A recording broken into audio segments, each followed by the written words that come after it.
Olá! Siga minhas redes sociais. Oi, gente bonita! E hoje temos o terceiro fantasma. Então, o nosso cachorro criminoso é sugado por uma página de quadrinhos que a entrada, a chegada nisso foi muito bem feita. Ele tá irritado com os fantasmas, ele não quer participar mais disso.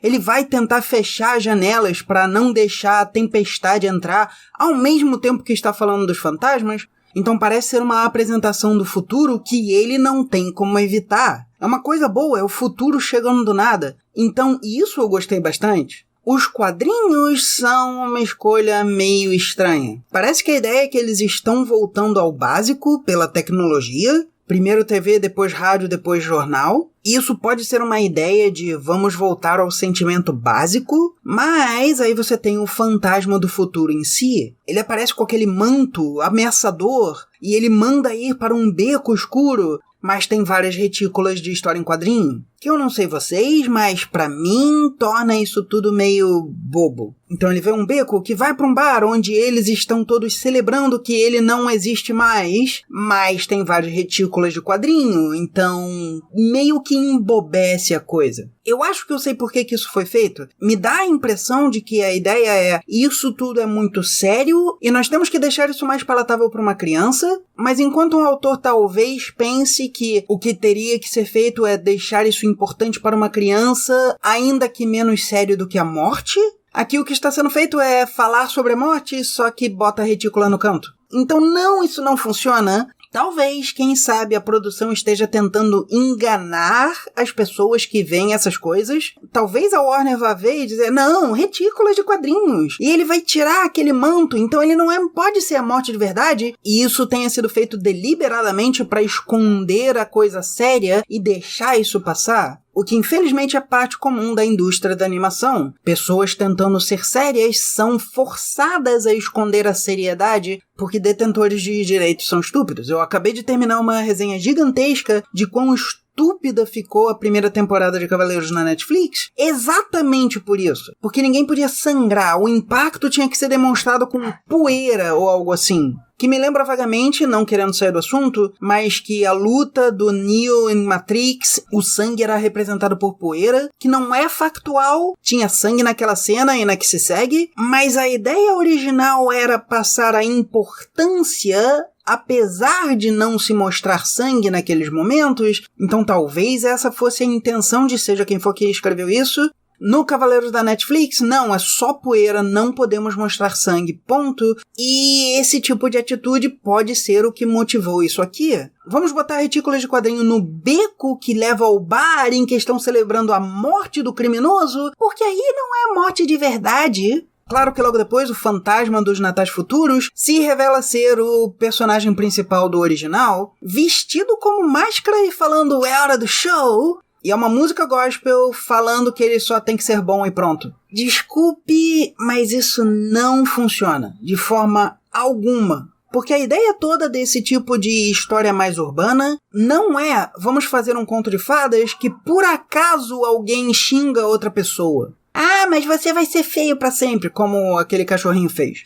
A ideia é, vamos reconhecer que não é tão simples ver o que é bom e é ruim, mas nós temos como. Então, quando uma igreja, por exemplo, diz, não seja ganancioso, não é tão simples, você tem que pensar em quanto dinheiro você vai ter que ter durante aquele mês. Mas você também pode se manter em xeque e não ficar segurando dinheiro quando alguém está precisando, depois de você ter o bastante para aquele mês. Caridade é possível, só não é tão simples como era antes. Então, quando ele aparece com aquele coisa e começa a cantar com os cachorros anjos e dizer que não, esse não era o cachorro que era para você ser, eu sinto muito. É extremamente conflitante. Primeiro, o Máscara é um bom exemplo de uma história um pouco mais urbana. ainda é simplista demais para a realidade, mas você pode ver claramente que eles estão tentando manter algum do gosto da história em quadrinho original, e é por isso que tem aquela cena que destoa tanto do resto do filme. Os caras têm carburadores enfiados porque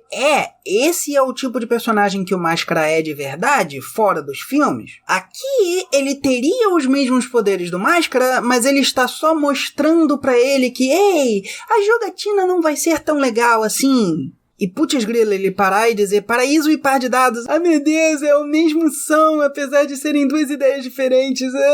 Estraga a ideia toda. Puta que pariu, tanta raiva que me deu isso. E eu meio que fico com o pé atrás, porque eu já não gosto de coisa gospel. Tudo que é gospel que eu já vi tende a simplificar assim. As exceções são raríssimas. E essa não é uma exceção. É só, seja bom e você vai pro céu, senão você vai pro inferno. O melhor exemplo que eu posso dar de como isso não funciona é que ele entra num elevador em que tem vários demônios, e os demônios botam chifre nele e rabo nele e vão pro inferno, e riem de forma demoníaca, mas o cara que foi lá cobrar e usa o apito, se ele é uma boa pessoa e ele só não viu como ele estava manipulando, ele não teria roubado aquele dinheiro só porque podia. Ele não teria pego todos os ossos possíveis e teria só cobrado o que ele era de direito. Talvez um pouco mais porque de alguma forma justificasse que ele merecia juros. Não, aquele cara, ele adoraria ser um outro demônio. Ele adoraria estar lá no inferno causando sofrimento aos outros porque ele riria com isso. É por isso que ele ouve o cachorrinho xingando ele e diz, muito bom, você sabe zoar os outros também, só não exagera. Porque ele acha que zoar os outros e causar sofrimento não é um problema. Essa é a falha maior do filme, pelo menos até o momento. Eles falam de bom e ruim sem realmente apontar consequências. Essa cena parecia que ia se salvar porque ele faz questão de levar o criminoso lá e mostrar que o cachorrinho vai fazer algo errado porque está hipnotizado. E isso faria o criminoso ver, ei, eu estou ferrando a vida de alguém e tal. Mas o resto da cena é só, seja bom e pronto. Você devia saber que é bom e pronto. É simples assim e pronto. E meio que conflita com isso. Se fosse o espírito como costuma ser, que ele só tem um manto e ele é silencioso, e o cachorro está lá e vê as implicações, funcionaria muito melhor. Ou, se não mostrasse, não tivesse a canção, e aí no final falasse o que ele fala nesse momento, que é, você sabe tudo o que vai acontecer. Você resolve o que você tem que fazer. Funcionaria muito melhor. Então, eles estão quebrando a própria coisa. De novo, é inteiramente possível que a produção não queria fazer metade das coisas que está fazendo aqui, que infantiliza a história, mas eles estão fazendo. Então, E eu vou continuar, claro, nós vamos continuar até o final do filme, mas o que mais me preocupa aqui agora isso é o ápice do conto de Natal. A cantiga de Natal original termina com isso. Esse é o ponto em que o Scrooge percebe que ele é um imbecil da história e ele vai fazer a coisa certa, mas ele é o causador da coisa toda, então ele simplesmente se torna uma pessoa melhor e começa a ser uma força positiva no mundo. Nesse daqui, nós estamos falando do segundo em comando, do braço direito de uma cadela demoníaca com poderes e demônios. Ela poderia ter feito tudo o que ela fez, basicamente, sem a ajuda deles. O que diabos ele vai fazer? Então, não tem como essa história funcionar. Não dá, simplesmente não dá. Mas claro, nós vamos continuar e... Feliz Hanukkah! Basicamente a gente falou quase a mesma coisa nos nossos pontos, porque eu também comentei sobre o cenário lá de quadrinho, que pra mim ficou muito mal feito. E que em todas as versões do conto de Natal lá do Scrooge, o fantasma do futuro é um fantasma assustador. Em todas as versões que eu já vi, menos a desse filme, ele é assustador. Mas aqui não, aqui é um filme de criança. Ele vai ser alguém que canta e toca teclado. Que daí muda totalmente o tom. Eu não sei, parece pra mim, além de ser mal feito, parece preguiçoso. E é claro, você não pode fazer um cara que já foi pro inferno ter medo do inferno, como eu disse no meu ponto. Mas eu só ficaria repetindo as coisas que eu disse no meu ponto, porque não tem mais nada pra falar. E se você gostou, toque no sininho.